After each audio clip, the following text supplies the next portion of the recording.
মিঠাই রানী, তোমার একটা পার্সেল আসছে।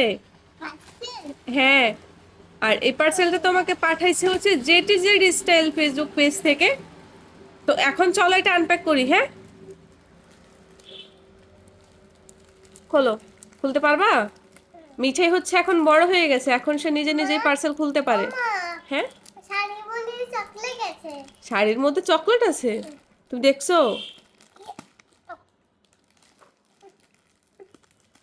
তাহলে আর শাড়িগুলো দেখলো না, যদি চকলেটের বক্স থেকে থাকে তো শাড়ি আর দেখলো না। দাঁড়াও, নাও আমি খুলে দিচ্ছি, এখন বের করো। আগে শাড়ি দেখবা, ঠিক আছে? ওয়াও, দেখো মা, আমি চকলেট পেয়ে গেছি শাড়ির মধ্যে। শালিবদি চকলেট পেয়ে গেছো? আচ্ছা শোনো, চকলেট তো পাইছো তাই না? এখন হচ্ছে চকলেটটা এখানে রাখো। চকলেটটা চকলেটটা রেখে শাড়িগুলোকে দেখো।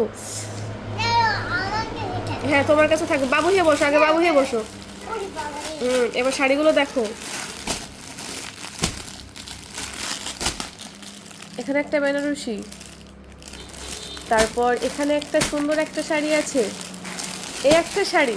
তো প্রত্যেকটা শাড়ি পরেই কিন্তু তোমরা মাম্মাকে খুব তাড়াতাড়ি দেখতে পারবা। সব খুলে ফেলে দিলা? এটা তো অনেক সুন্দর বাবা। দেই দিদি, খুলিস না খুলিস না।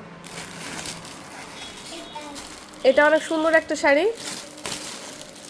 এখন যেহেতু সামনে পহেলা ফাগুন আসতেছে, তোমরা কিন্তু এই শাড়িটা নিতে পারো, অনেক ভালো হবে। এইটা, তারপরে এখন ওই যে বিয়ের সিজন, তারপরে এইটা। এইটা তো গায়ে হলুদের জন্য একদমই বেস্ট। বাবা প্যাকেট খুলে না, থাক ওইভাবেই থাক। আমরা হচ্ছে যখন শাড়ি পরবো তখন খুলবো। হ্যাঁ, আচ্ছা এখন সবাইকে টাটা করে দাও। দাদা আমি চকলেট খাবো, মনে করে না আচ্ছা শোনো শোনো শোনো, আন্টি চকলেট দিছে না? আন্টি যতবার পার্সেল পাঠায় ততবারই আন্টি চকলেট পাঠায়। আন্টিকে একটু থ্যাংক ইউ বলো। Thank you aunty.